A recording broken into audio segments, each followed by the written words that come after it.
Selamat pagi dan selamat datang kami ucapkan kepada Yang Terhormat Bapak Kepala Sekolah SD Saraswati Badan Pasar serta Bapak Ibu Guru Rasda yang saya banggakan. Om Swastiastu. Puji syukur kita panjatkan kepada Tuhan Yang Maha Esa karena berkat rahmat-Nya lah kita dapat berkumpul di tempat ini dalam keadaan sehat walafiat untuk bersama-sama mengikuti acara in-house training budaya positif.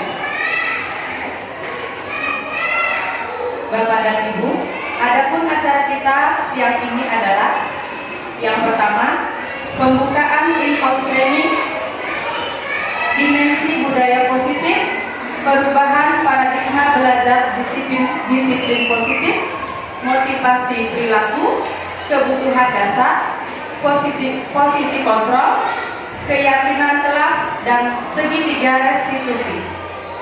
Yang kedua, doa. Yang ketiga, puisi, dilanjutkan dengan ice breaking. Yang kelima, pemaparan dan tugas.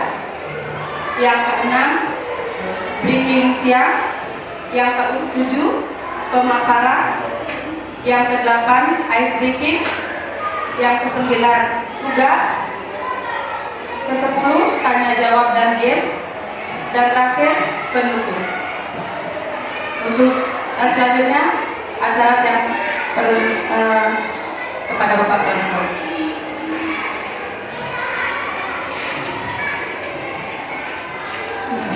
Terima kasih kepada Bu Guru Wahyu. Sebelum kita mulai, kita berdoa dulu ya. Semoga saya nanti kegiatan nanti bisa lancar. Oke, kita berdoa menurut ajaran agama kita. Ini dulu semua kalau dulu ini ada. Kita berdoa menurut ajaran agama dulu kita. Berdoa dimulai.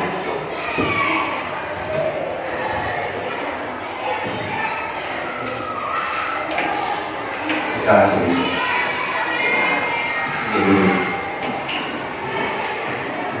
Oke, Bapak Ibu, ini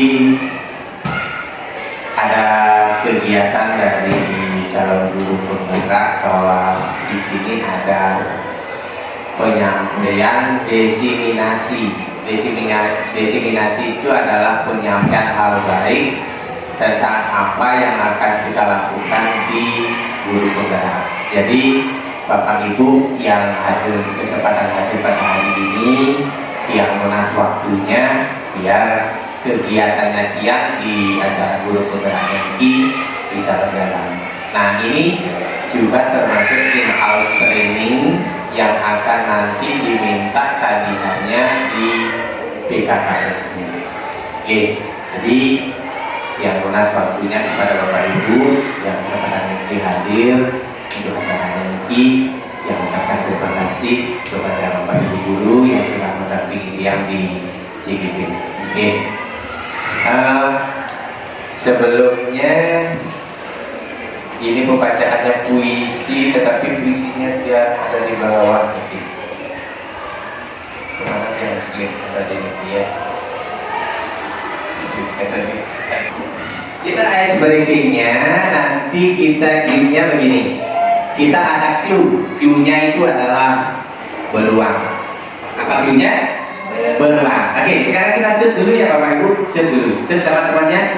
Shoot. Oke, nah yang benar tangannya di atas. Yang benar tangannya di atas. Udah? Bukan. Ya. Yang kalah tangannya dibeginikan. Ada di bawah. Nah, kayak gitu ya, di bawah ya. Oke. Ingat clue-nya tadi itu adalah beruang. Asal mendengar kata beruang, tangkap tujuannya itu. Sudah? Oke. Saya awali dengan story ya, cerita ya. Oke, ceritanya begini. Oke. Siap-siap ya, ini konsentrasi ya. Oke. Di suatu pagi yang cerah, dua orang teman sedang jalan-jalan di temannya. Dia mengikuti sebuah tapak kaki. Tapak kaki itu besar sekali. Nah, kaki yang besar itu ternyata adalah seekor bangsa jin yang sedang berjalan di atas tanah. Di sebuah gubuk ada sebuah tempat makan yang berisi banyak sekali buah-buahan. Di sana berbagai macam semangat sekali. Dan nah, tak terkecuali semut dan beruang.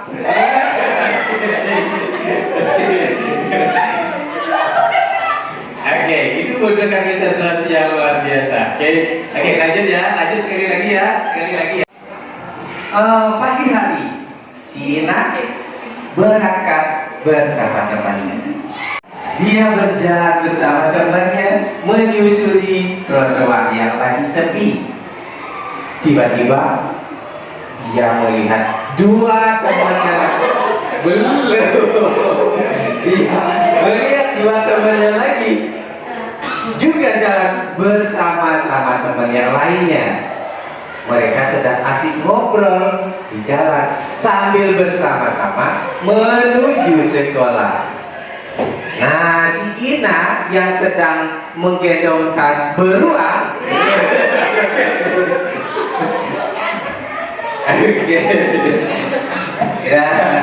Oke, itu pemanasannya ya, Bapak Ibu. Oke, sedikit itu pemanasannya. Bapak Ibu yang lanjutkan dengan aksi nyata dari implementasi budaya positif, koneksi antar materi dan berbagi pengalaman. Nah, di sini yang akan berbagi pengalaman bagaimana kita menerapkan restitusi segitiga pada suatu masalah yang akan dihadapi oleh anak-anak. Jika anak-anak menemukan suatu masalah, segitiga restitusi ini dijadikan sebagai umpan baliknya dalam menyelesaikan. Oke.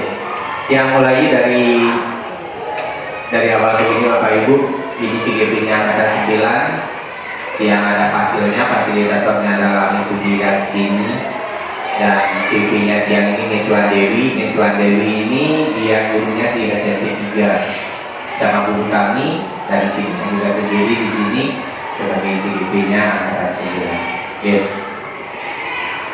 Niki teman juga dulu, kebetulan dia dulu sebagai BP pengajar prakteknya, kebetulan ketemu pas BP-nya sama Raga, tapi Raganya pintar sama Bu Utami anaknya diajarkan perubahan paradigma belajar. Bapak Ibu unik ya paradigma itu tapi artinya paradigma Bapak Ibu. Kalau paradigmanya begini, ya. Paradigma itu adalah ini di bawahnya sebuah keyakinan, konsep, teori, metode, strategi yang diberikan kepada orang lain. Jadi perubahan paradigma ini adalah kita berubah pada konsep kita terhadap pembelajaran. Bagaimana menerapkan strategi metode kita yang berubah terhadap situasi pembelajaran. Nah, ini yang kita bahas dalam sedikit. Oke, paradigma belajar itu sama dengan perubahan kurikulum. Setiap tahun pasti ada perubahan, dan bahkan kalau kita tahu ada ganti menteri, ganti kurikulum, tapi tidak begitu Bapak Ibu. Tetapi tujuannya adalah dari paradigma belajar itu adalah menghadapi tantangan abad 21. Apa tantangannya abad 21 di dunia pembelajaran? Ini tantangannya yang utama itu adalah mengasah aspek keterampilannya yang biasa Bapak Ibu. Kalau yang selama ini kita kan pembelajarannya cuma mengandalkan pemahaman, arti, penghafalan, tanpa kita menerapkan anak-anak itu bisa menganalisis, bisa menciptakan dalam aspek keterampilan. Oke. Nah, aspek keterampilan apa yang diminta? Ini adalah aspek keterampilan berpikir kritis. aspek kekreatifan, aspek komunikatif, aspek solution, aspek kolaboratif, sama di situ adalah literasi digital. Nah, untuk literasi, keterampilan literasi digital kita sudah programkan, mudah-mudahan bisa terbentuk. Oke. Ini keterampilannya untuk apa? 21. Nah, tentu adanya perubahan yang namanya perubahan kurikulum Merdeka yang sudah kita jalankan di kelas 1, 2, 4, dan 5. Mudah-mudahan 3 dan 4. Ya. Untuk kurikulum Merdeka yang dituntut itu di dalam kurikulum Merdeka itu adalah satu, pembelajarannya yang berpusat pada peserta didik. Bagaimana kita memusatkan pembelajarannya itu pada peserta didik. Ada namanya Student Learning Center, berpusat pada peserta didik. Peserta didiklah yang sebetulnya seharusnya menemukan pembelajaran kekuatan anak. Ekstra yang termasuk ekstra matematika yang baru kita bentuk sama ekstranya coding itu adalah salah satu untuk mengembangkan kekuatan. Oke. Kurikulum Merdeka itu juga bertujuan untuk mencapai peningkatan keterampilan abad 21 yang sudah menjadi tujuan pokoknya perubahan paradigma pembelajaran. Apa yang ingin dicapai di abad 21? Berpikir kritis, kreatif, kolaboratif, literasi digital, sama komunikatif. Komunikatif bagaimana anak-anak itu bisa menyampaikan itu secara lisan. Ya, bukan hanya tertulis saja, lisan dia bisa menyampaikan. Oke. Berikutnya ada integritas teknologi. Ini sudah kita terapkan Bapak Ibu. Sekolahnya yang berbasis IT, pembelajaran komputer sudah diterapkan dari kelas 1 sampai kelas 6. Ya, pembelajaran yang bijak dan bertanggung jawab ini yang mungkin menjadi tantangan kita. Bagaimana kita akan membentuk anak-anak kita biar dia bijak dan bertanggung jawab dalam penggunaannya IT. Ini tantangannya banyak orang, Bapak Ibu, bukan kita aja, termasuk orang tua.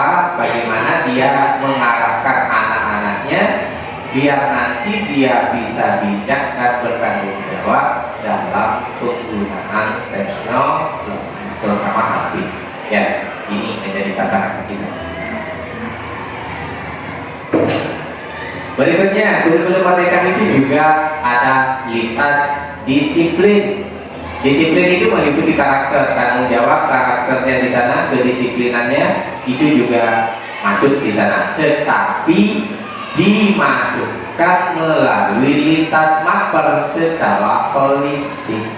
Holistik itu maksudnya semua mata pelajaran itu harus menyelipkan yang namanya lintas disiplin. Harus kita menyelipkan, mengajarkan kedisiplinan, tanggung jawab, karakternya bagaimana, sopan santunnya bagaimana, itu diselipkan.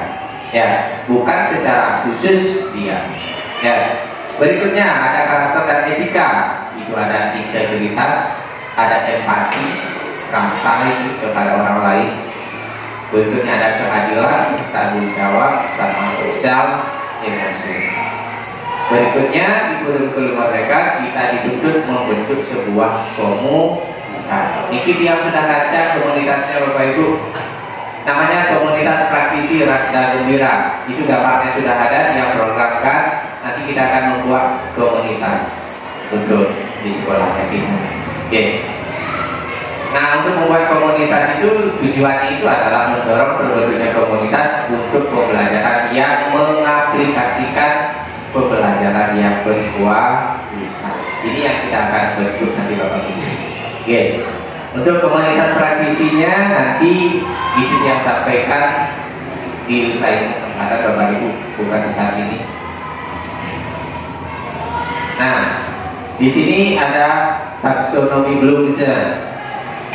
Taksonomi Bloom yang kita sudah tahu itu di bawahnya itu adalah taksonomi Bloom. Itu yang paling bawah itu adalah dia bagaimana anak itu menghafal, ya, menghafal ya taksonomi Bloomnya. Yang kedua itu understand, mengerti, bagaimana mereka mengertikan dari suatu pembelajaran. Yang kedua itu menerapkan, yang ketiga itu adalah penerapan. Nah, kita di sini dari penerapan sini belum, kita baru cuma bisa melaksanakan dua ini. Ada remember sama understand. Bagaimana dia mengingat dan mengertikan itu. Ya, belum kita menerapkan pembelajarannya kita. Belum kita belajar menganalisis dari suatu masalah. Belum kita mengajarkan mengevaluasi masalah pembelajarannya. Belum dia menciptakan. Oke.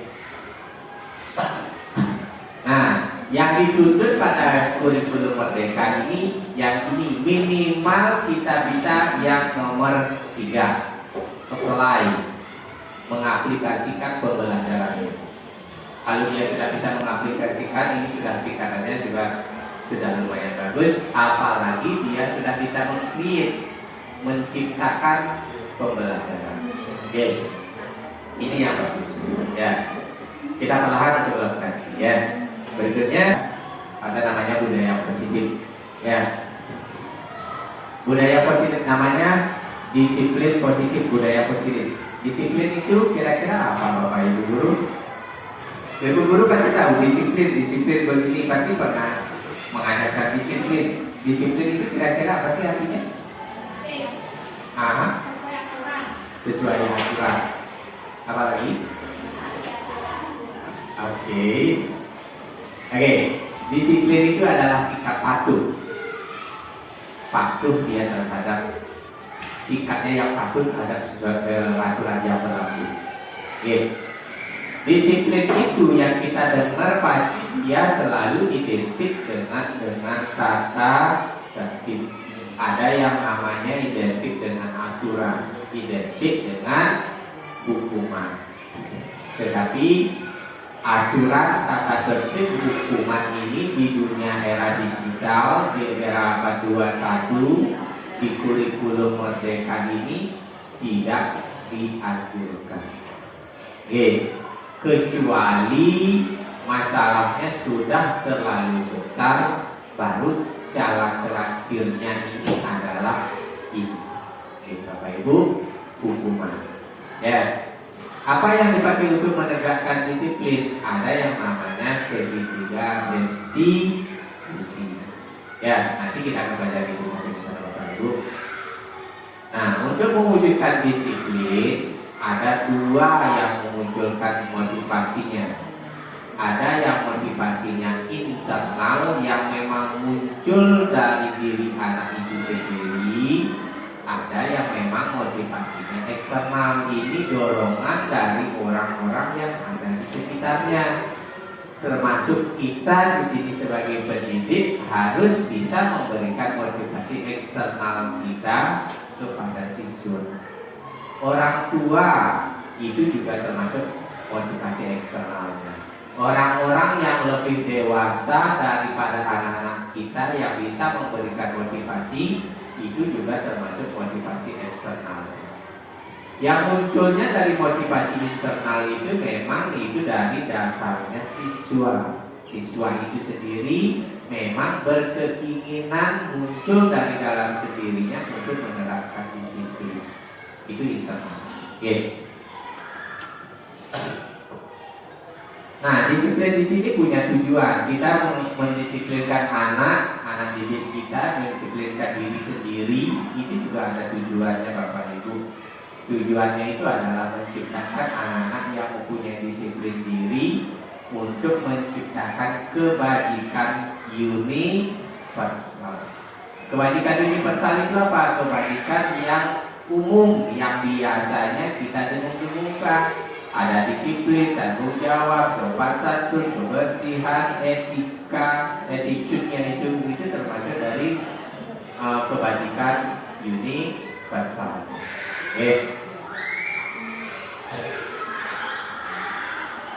Nah, nilai kebajikan universal itu bisa diambil dari P5, program pelaksanaan P5.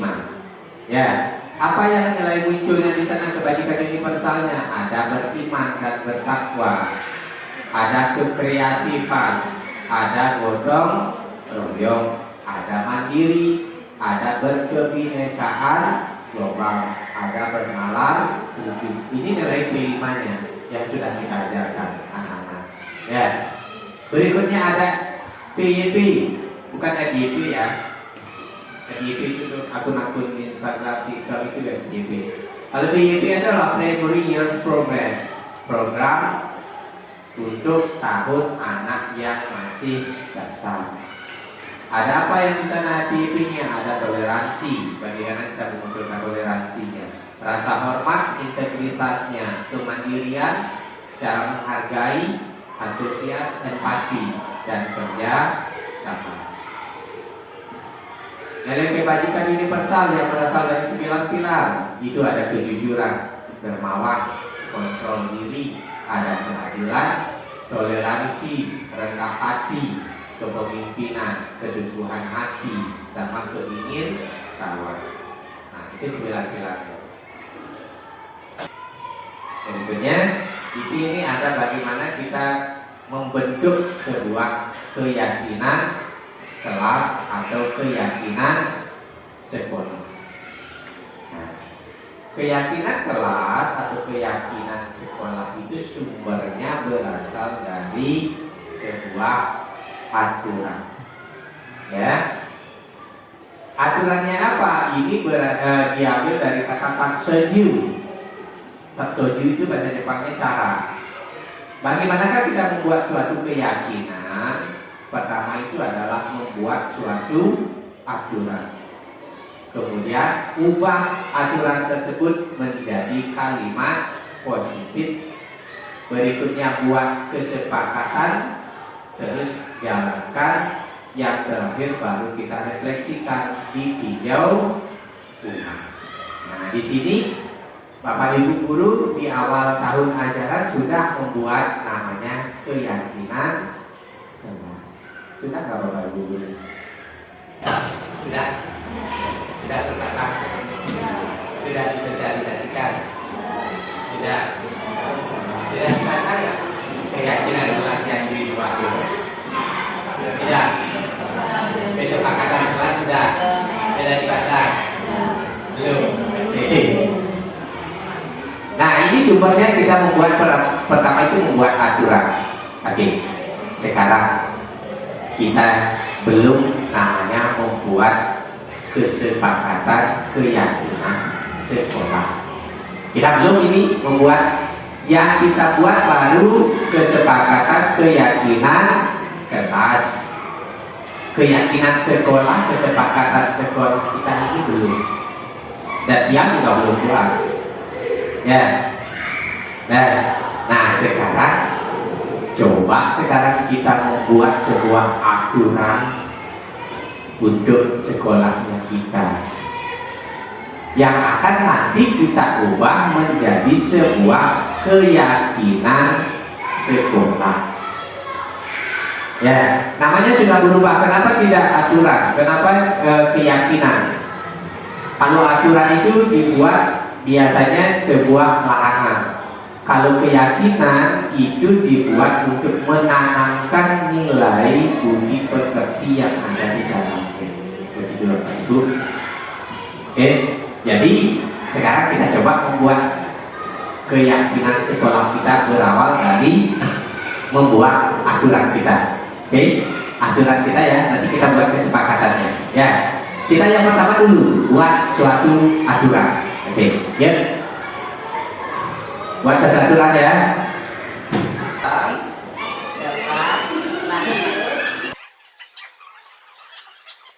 Mungkin kita bisa jalankan di sekolahnya kita ya. Oke, tidak boleh main HP kelas saat mengajar. Oke, usahakan Bapak Ibu ya. Kita melarang anak kita bermain HP, tetapi usahakan di kelas itu jangan main HP kecuali ya. Dan jangan main HP terus kita lupa mengajarnya. Ini akan menjadi sebuah cerita kepada orang-orang. Ya, gimana guru yang main HP aja di sekolah, ngajarnya enggak, gitu ya. Oke, berikutnya disiplin mengajar Bapak Ibu. Ini yang mungkin kita terapkan, harus kita melaksanakan disiplin mengajar. Ya, jangan tinggalkan kelas memang kalau itu tidak ada penting. Ya, boleh izin tapi jangan tinggalkan kelas lama-lama. Ya. Berikutnya ada toleransi, melaksanakan tugas dengan tanggung jawab. Kalau ada tugas dari teman, dari siapapun, mohon dibantu, dikerjakan, diselesaikan, ya, dilaporkan. Ya. Berikutnya kebersihan lingkungan Bapak Ibu masih ini di sekolah bekas makanannya Bapak Ibu masih Bapak Ibu tinggalkan. Bagaimana Bapak Ibu menerapkan ini ke anak-anak? Kalau Bapak Ibu aja sendiri itu. Oke. Berikutnya menjaga keharmonisan. Ya, ini keluarga sama Bapak Ibu dulu sih. Ya, sama-sama. Berikutnya datang tepat waktu, terutama piket untuk 5S-nya. Ya, usaha datang tepat waktu. Disiplin dalam bersembahyang. Bapak Ibu mungkin ini yang dapat ngawasin anak-anak. Ya, kita kontrol anak-anak. Kalau kita bisa ikut sebanyak, kita ikuti sebanyak. Ya. Berikutnya datang tepat waktu di kelas. Nah, ini jamnya sudah ngaret, sudah tank. Ya mungkin kalau 5 menit oke lah. Jangan sampai 30 menit, sejam begitu. Nah, berikutnya menghargai atas sesama, pakaian rapi dan sopan. Pasti semuanya rapi di sini ya Bapak Ibu. Semuanya pengen sakit di sini, pengen datang ke sekolah. Oke, nggak ada yang kakaknya, tapi semua. Berikutnya memupuk rasa kekeluargaan. Ini yang kita jaga di sekolah. Oke. Nah, ini aturan yang sudah kita sepakati. Oke.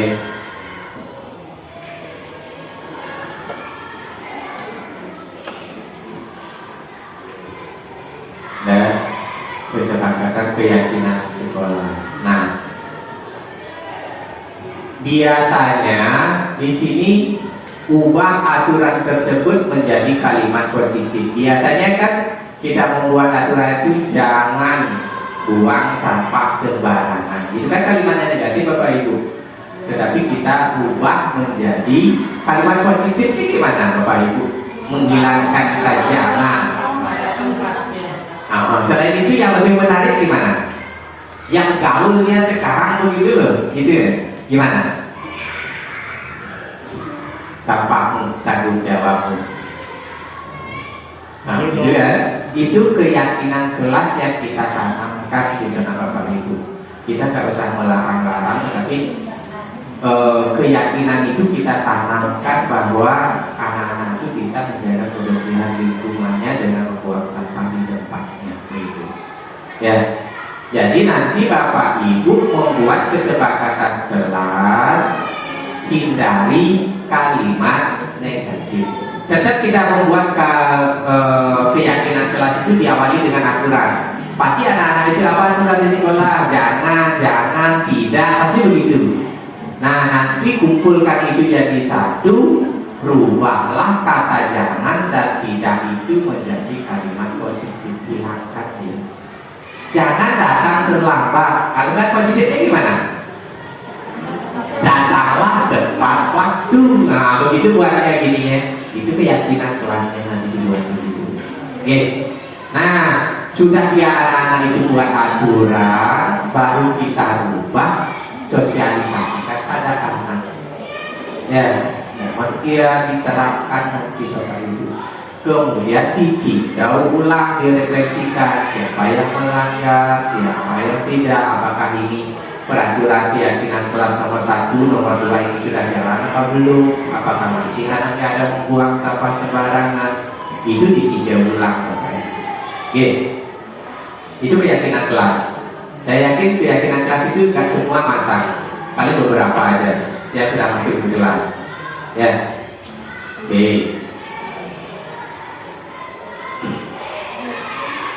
Nah, aturan yang lainnya yang mungkin harus kita ingat. Pertama itu aja siswa buat peraturan, ubah kalimat negatif. Usahakan itu jangan terlalu banyak. Kalau dia banyak itu biasanya anaknya lupa ya. Apa sih peraturannya ini yang Cukup 5, 6 itu sudah cukup Bapak Ibu. Nggak usah banyak-banyak. Ya, rangkum dan sosialisasikan, kemudian jalankan, amati dan refleksikan. Oke, ya aturannya bukan hanya sekedar keyakinan kelas, aturan kelas, tetapi memang benar-benar tidak bisa jalankan. Itu bukan aturan. Aturan itu dibuat satu orang untuk menentukan banyak orang. Kalau keyakinan kelas dibuat bersama-sama. Kalau dia sudah melanggar kebersamaan itu ya nggak apa-apa kalau dia gini malah gitu. Dan berikutnya kebutuhan dasar manusia yang kita tahu yang kita ajarkan di anak-anak pasti ada 3, ya, primer, sekunder, tersier, begitu ya di pembelajarannya ya. Tetapi di dalam kebutuhannya manusia secara umum itu motivasi perilaku dan kebutuhannya itu ada 5. Pertama itu adalah kebutuhan hidup. Dia motivasi perilakunya itu berdasarkan kebutuhan hidup. Ada merasa diterima dan disayangi, love and belonging. Ada kebebasan, freedom. Ada kesenangan, fun, dan penguasaan itu ada power. Ya, apa yang melatar belakangi orang itu bisa berbuat kejahatan, merampok? Yang melatar belakangi apa? Kebutuhan hidupnya. Begitu Bapak Ibu. Kenapa orang bisa cemburu? Karena merasa diterima dan disayang, begitu. Kenapa anak-anak itu kadang dia disuruh menggambar, dia lari? Karena dia butuh kebebasan, Bapak Ibu. Kenapa anak itu bisa membuli? Karena dia ingin menunjukkan powernya kepada orang lain, penguasaannya terhadap orang lain. Ini kebutuhannya hidup, Bapak Ibu. Kebutuhan hidup itu termasuk dia ingin menguasai, ingin disenangi, disayangi. Dia ingin bebas, dia ingin kebutuhan hidup yang terpenuhi. Itu adalah kebutuhan dasarnya manusia. Tetapi perilaku buruk yang dimunculkan itu adalah sebuah respon kebutuhan yang tidak terpenuhi. Sumpamanya dia ingin makan, nggak punya uang, kan tidak dipenuhi dulu. Perampok dia, menipu dia. Nah itu perilaku buruk, kebutuhan yang tidak terpenuhi, muncullah namanya perilaku buruk. Dan cara menyampaikannya salah. Kalau dia nggak bisa makan, harusnya kan minimal dia minta, begitu. Kan menyampaikannya bagus. Tetapi cara menyampaikannya salah, mencuri, begitu. Dia ingin menunjukkan kekuasaannya, tetapi salah dia cara menyampaikannya. Bagaimana dia menyampaikannya yang salah? Bully temannya, pukul temannya, gitu. Jadi kebutuhan dasar manusia itu tidak terpenuhi, yang akhirnya dia berperilaku untuk mendapatkan. Nah, berikutnya ini ada 5 posisi kontrol dan restitusi. Nah, bagaimana kita mengontrol anak? Bagaimana restitusinya? Restitusi itu adalah mengembalikan, cara mengembalikan kita kepada sikap anak, sifat anak ke bentuk awalnya. Ya, kalau dia berantem pasti dia muncul marah. Bagaimana kita mengembalikan posisi anak itu ke sebelum dia berantem? Begitu. Ya, itu restitusi. Nah, posisi kontrol itu ada apa aja? Ada 5. Ada namanya penghukum. Penghukum itu kan kadang-kadang pasti kita pernah hukum anak. Kata kita pasti tinggi, menghardik, main fisik, ada fisikis, ada pemarah, pendendam dan pemberontak. Pasti kita, kamu udah terlambat, pasti bilang begitu. Kamu main HP, ya itu sudah termasuk penghukumnya fisikis. Apalagi ditambah dengan fisik, lah nih kau, gitu ya. Nah itu sudah fisiknya kena. Nah, itu 5 kontrolnya. Yang pertama itu adalah kita kontrolnya sebagai penghukum. Yang kedua, kita kontrolnya sebagai posisi teman. Posisi teman itu bagaimana kita menganggap anak didik kita itu sebagai temannya kita, teman mainnya kita. Nadanya ramah, tenang, sedang gurau. Ih, kamu baru datang, kenapa sih begitu? Kamu baru datang. Ih, kalau kamu terlambat pasti dapat cakep. Tapi kamu dapat cakep lagi kalau kamu nggak terlambat lagi. Itu sebagai posisi kontrolnya sebagai teman. Ya. Berikutnya posisi kontrolnya ada sebagai pembuat rasa bersalah. Biasanya tandanya tenang, membuat murid merasa salah dan tidak bisa buat bahagia untuk dirinya sendiri. Ih, kalau kamu buat salah nanti bapak gurunya malu sama teman yang lain.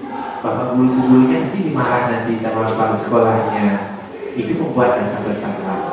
Membuat anak itu melakukan kesalahan itu atas dasar mereka sendiri yang membuat kesalahan. Ya.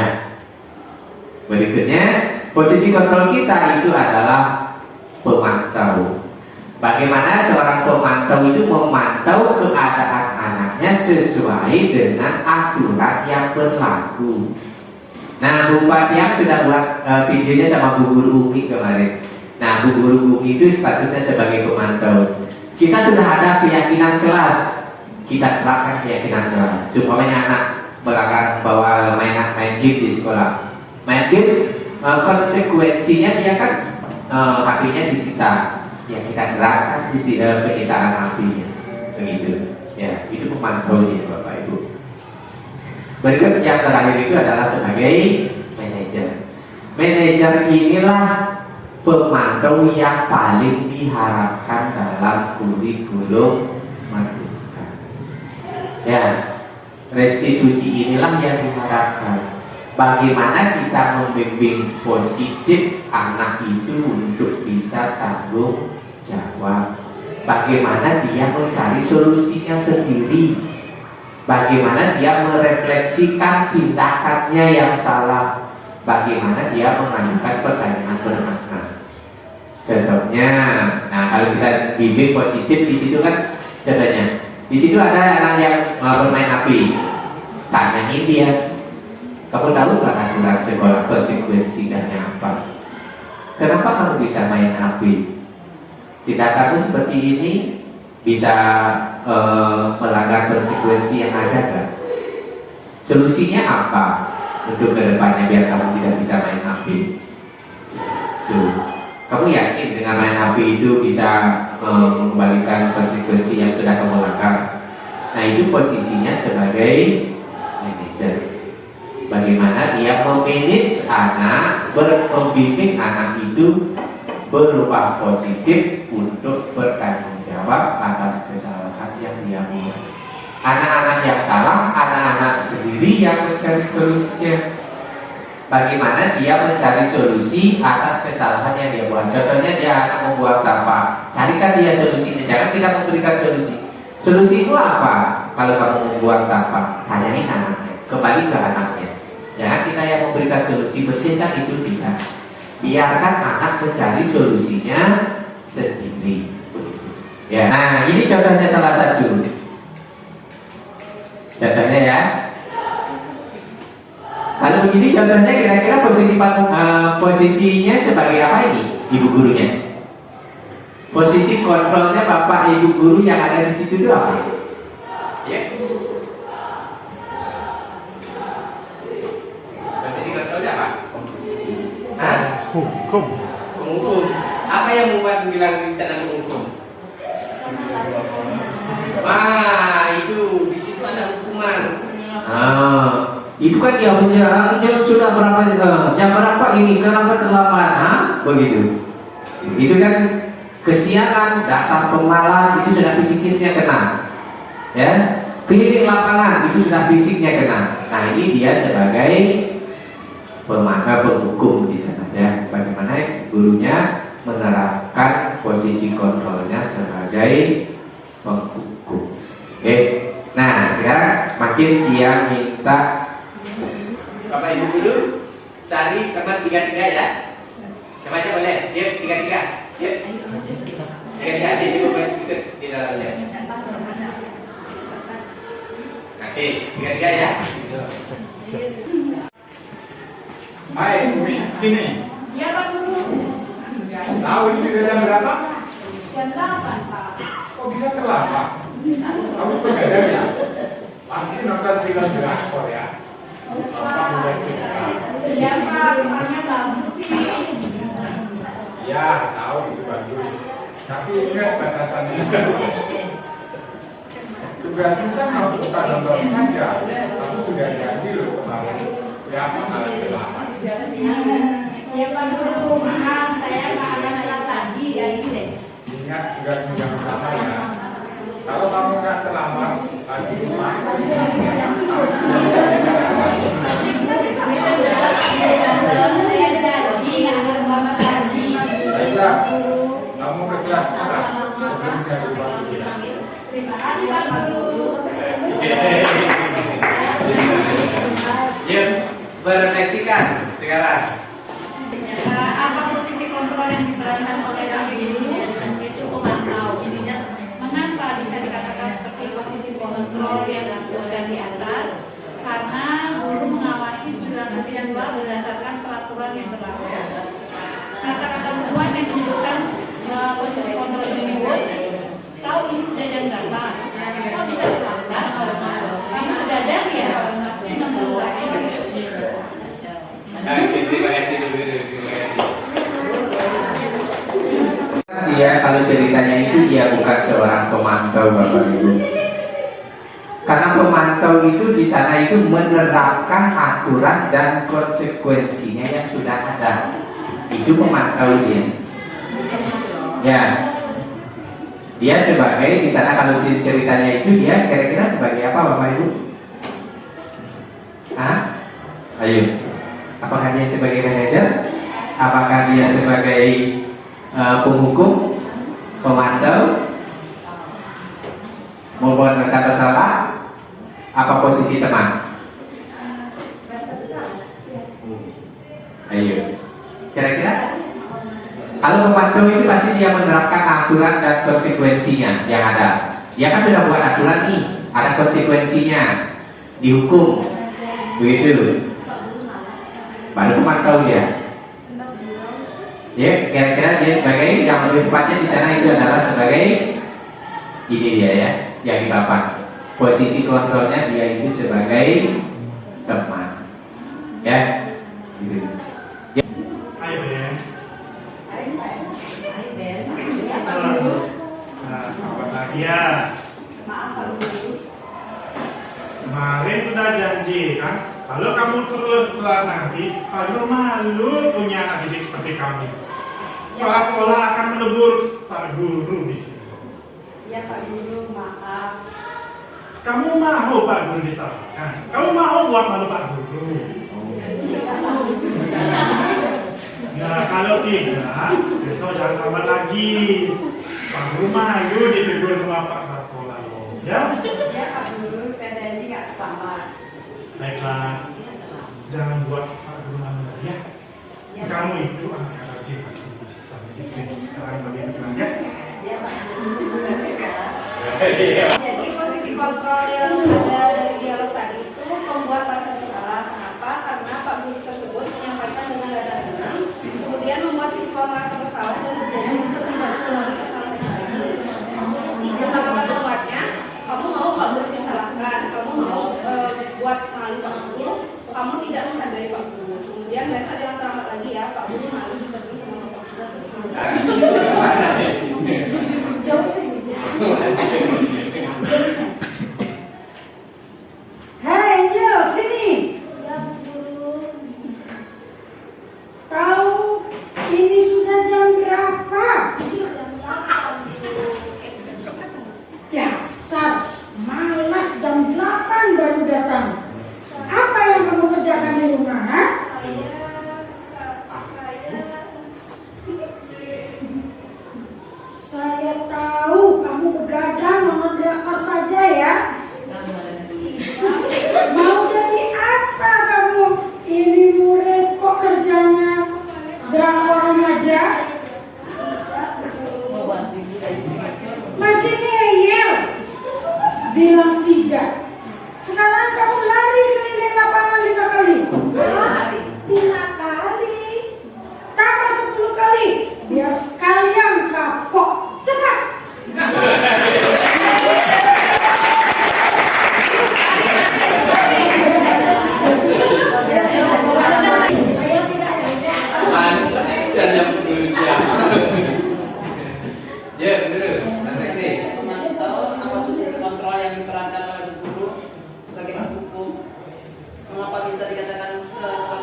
dan fisik anak atau siswa.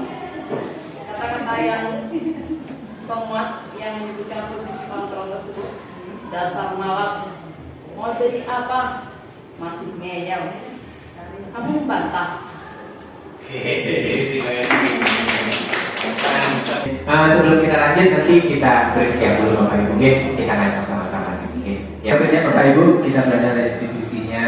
Restitusi itu adalah sebagai pengganti rugi, pengganti mengembalikan identitas anak ke posisi semulanya, ke posisi sebelum dia merasakan salah. Nah, restitusi itu artinya sebuah pengganti mengembalikan posisi anak kembali ke posisi awalnya sebelum dia melakukan kesalahan. Namanya restitusi Bapak Ibu.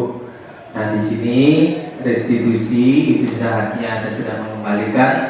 Nah, segitiga restitusi itu adalah proses dialog antara guru, orang dewasa, orang tua untuk memperbaiki keadaan korban yang stabil ya, untuk menghasilkan siswa yang mandiri dan bertanggung jawab.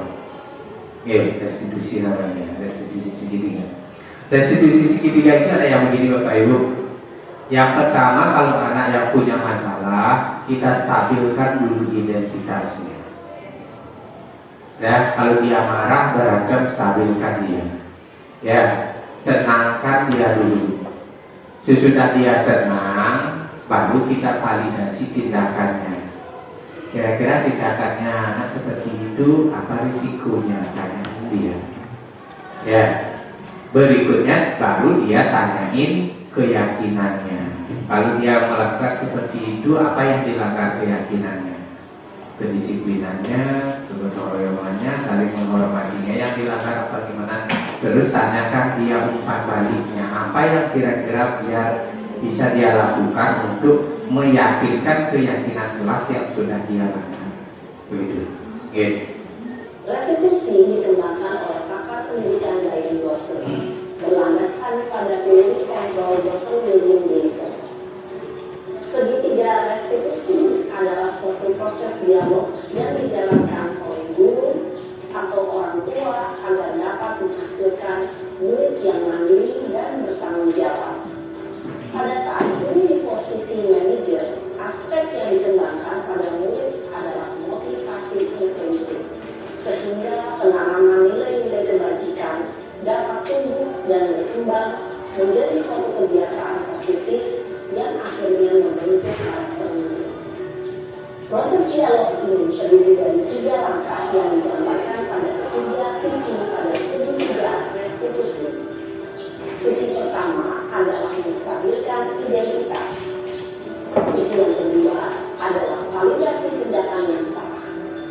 Dan sisi yang ketiga adalah menanyakan keyakinan. Ibu dan Bapak Guru, berikut ini akan ditunjukkan bagaimana seorang guru berada dalam posisi manajer. Coba simak videonya Pak ya, untuk segitiga restitusi.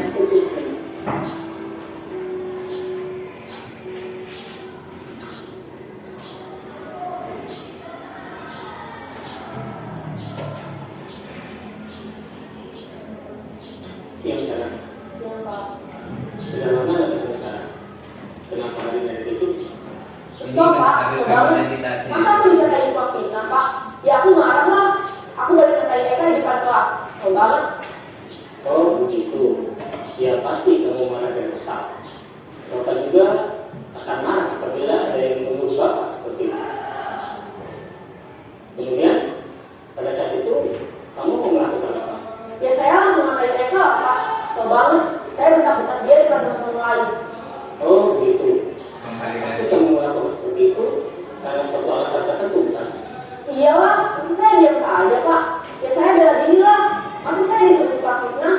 Ya wajar lah. Mempertahankan harga diri itu sesuatu yang penting buat kamu.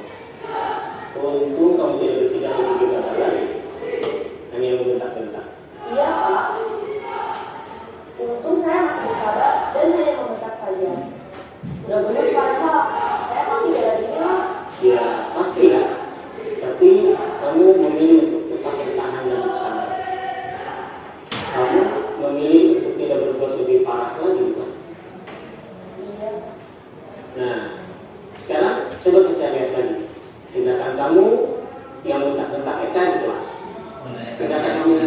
kira-kira sesuai dengan keyakinan kelas atau prinsip kamu tidak? Enggak lah Pak, capek Pak jadi pemalas. Jadi keyakinan atau prinsip mana yang kurang sesuai dengan keinginan kamu? Ya, saya sebenarnya sangat menghargai orang lain.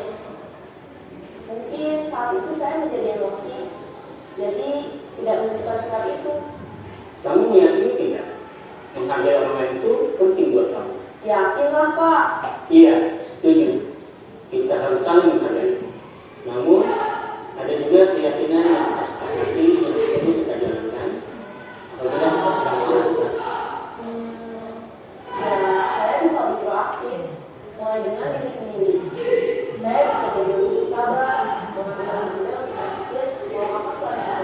Kira-kira kamu bersedia memperbaiki masalah ini tidak? Sedia Pak. Kalau kamu memperbaiki masalah ini, kamu akan menjadi orang seperti apa? Saya akan menjadi orang yang bertanggung jawab kali ya Pak. Dan senantiasa proaktif. Iya, menurut kamu bagaimana rasanya menjadi orang seperti itu? Ya nyaman lah, bangga bisa bersabar dan menahan diri. Baiklah kalau begitu. Yuk kita pikirkan bagaimana memperbaiki masalah ini.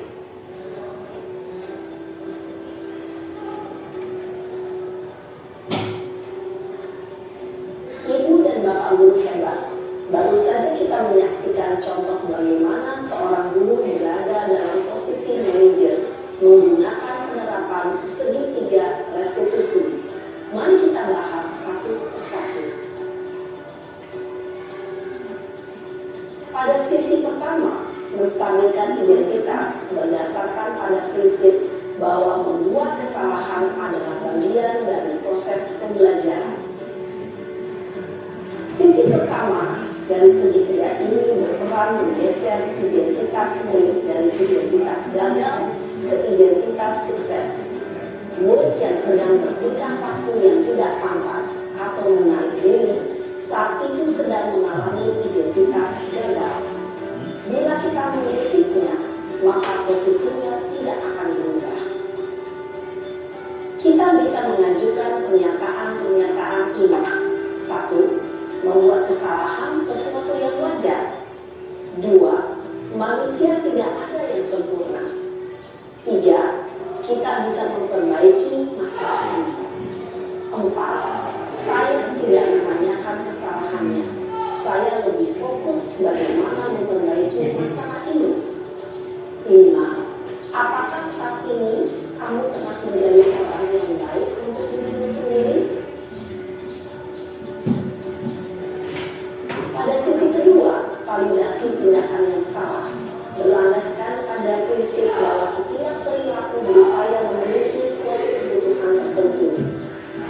Guru yang telah memahami teori kontrol akan bergeser dari pemikiran stimulus respon menjadi proaktif dan mencoba untuk mengenali tujuan dari perilaku murid, mengenali dan mengakui kebutuhan murid ini dapat memperbaiki hubungan dengan murid tersebut. Pernyataan atau pertanyaan bisa disampaikan dengan nada suara tidak menghakimi atau memojokkan, sehingga dapat mengembalikan murid pada posisi positif. 1. Kamu bisa saja bertindak lebih gegabah lagi dari ini. 2. Kamu bukan melakukannya tanpa suatu alasan tertentu. 3. Kamu melakukannya karena mempertahankan sesuatu yang penting bagimu. 4. Mungkin kamu bisa mempelajari suatu perilaku baru yang lebih efektif. Bersediakah kamu mempelajarinya? Selanjutnya, kita akan simak sisi terakhir, yaitu menanyakan keyakinan. Teori kontrol menyatakan bahwa pada dasarnya kita termotivasi secara prinsip. Pada saat perilaku yang salah telah divalidasi dan identitas sukses telah stabil, maka murid telah siap mengaitkan keyakinan-keyakinannya dengan tindakannya yang salah dan pemikirannya telah bergeser ini menjadi orang yang dituju. Pertanyaan-pertanyaan ini dapat mengaitkan keyakinan-keyakinan yang anut murid. 1. Sebagai keluarga atau kelas, apa yang kita yakini? 2. Nilai-nilai apa yang telah kita sepakati?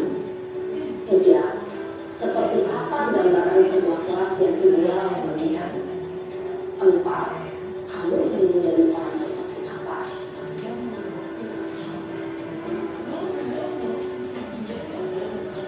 Dalam menerapkan segitiga institusi, perlu memperhatikan beberapa hal. Satu, perilaku yang salah ini dikaitkan dengan nilai-nilai atau keyakinan-keyakinan yang telah disepakati atau disetujui. Dua, kesediaan orang yang melakukan kesalahan untuk memperbaiki masalah. Tiga, pemecahan masalah sebisa mungkin relevan atau memiliki hubungan dengan masalah yang ada. Empat, usaha. Perlu adanya suatu usaha perbaikan dari pihak yang berbuat kesalahan. Lima, waktu. Perlu didedikasikan waktu dari pihak yang berbuat kesalahan. Tanyakan kapan akan mulai diberlakukan usaha untuk memperbaiki masalah. Dengan memahami struktur penerapan segitiga restitusi, diharapkan guru dapat menerapkan posisinya sebagai manajer dengan mengajukan pertanyaan-pertanyaan bermakna yang dapat membuat murid menjadi lebih percaya diri, bertanggung jawab, dan mandiri. Nah, ibu bapak guru perlu tidaknya mengikuti ketiga tahapan dalam segitiga restitusi bergantung pada ringan beratnya suatu permasalahan. Misalnya, bila permasalahan tersebut ringan, maka tidak perlu dijalankan secara berurutan. Bahkan bisa semudah menanyakan apa keyakinan yang kita sepakati. Dengan menjalankan segitiga restitusi, dengan mengajukan pertanyaan-pertanyaan bermakna, diharapkan murid menjadi kuat secara pribadi, dapat membuka wawasan murid agar dapat menyelesaikan permasalahannya sendiri, semakin percaya diri, mandiri, dan merdeka. Salam dan bahagia, ibu bapak guru hebat.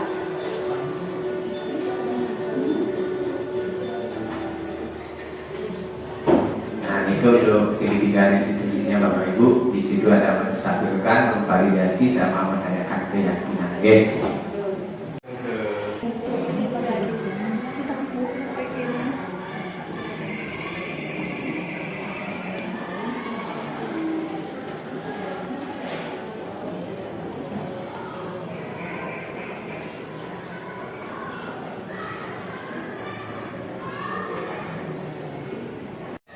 Dari 5 posisi kontrol, posisi mana yang diterapkan oleh guru tersebut?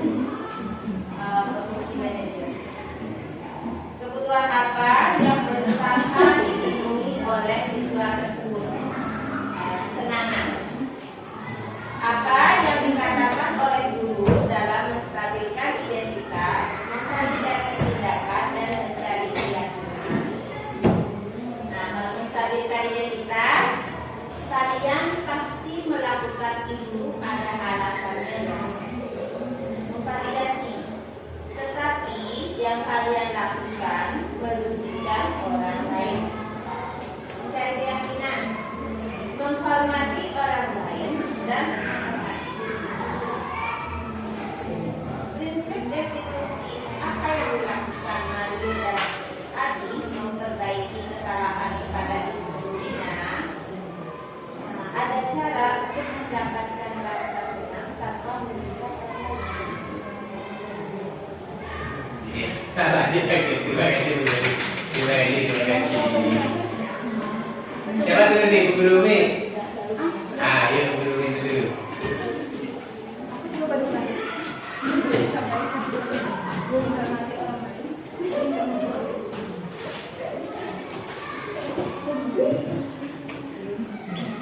Jadi 5 posisi kontrol, posisi mana yang diterapkan oleh guru tersebut? Guru sebagai manajer. Kebutuhan apa yang berusaha dipenuhi oleh siswa tersebut? Kebutuhan rasa senang. Apa yang dikatakan oleh guru dalam menstabilkan identitas, memvalidasi tindakan, dan mencari keyakinan? Menstabilkan identitas, guru menyampaikan, baiklah Bapak di sini kita mencari siapa yang benar dan siapa yang salah. Di sini kita mencari penyelesaian bersama-sama. Validasi tindakan, ya, Bapak bisa lihat kalian merasa senang melakukannya, tetapi yang kalian lakukan merugikan orang lain. Mencari keyakinan, kalian berdua ingat dengan baik keyakinan kelas kita ketika kalian main lempar-lempar makanan dan mengenai ibu Dina. Apakah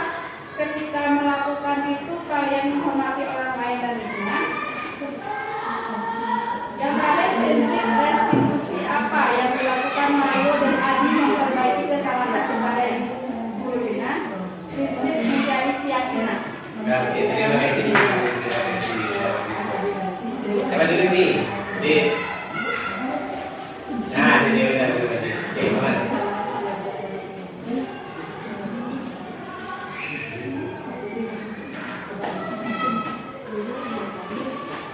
Jadi di sini saya akan memberikan hasil diskusi tentang peristiwa barusan.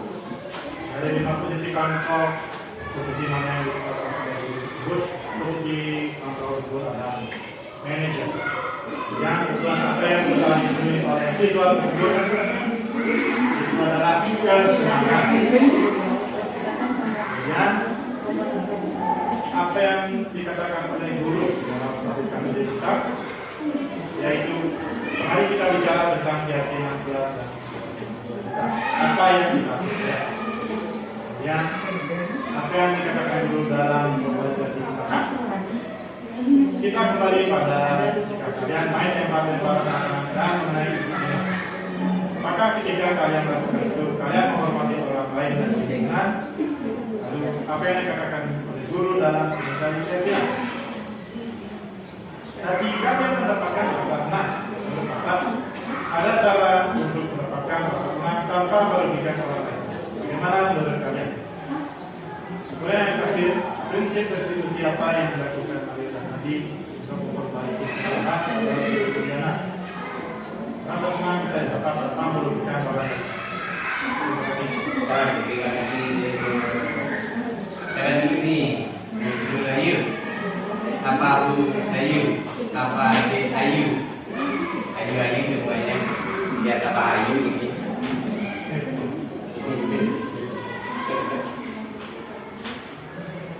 Dari posisi kontrol, posisi mana yang diterapkan oleh guru tersebut membuat perasaan salah.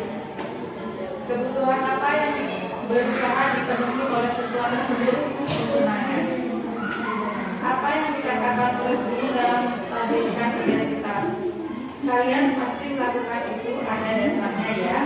Pasti seru ya main lempar-lemparan makanan begitu.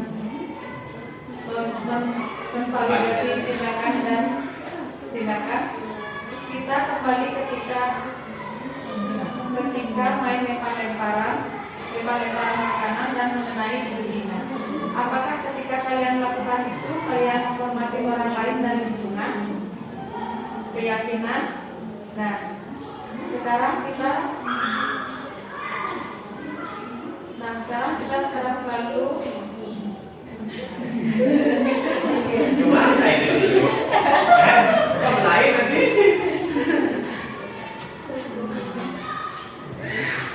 Nah, sekarang kali kita selalu meningkatkan keyakinan kelas itu. Besok kita berkantin dan kalian bisa berperilaku lebih baik lagi. Prinsip restitusi yang apa yang dilakukan Mario dan Adi memperbaiki kesalahan kepada ibu guru Dina. Menebus kesalahan untuk belajar dari kesalahan. Itu, tapi oh gitu, itu yang akan dilakukan sama Mario. Oke. Sekarang begini, bukan Ayu, Deyu.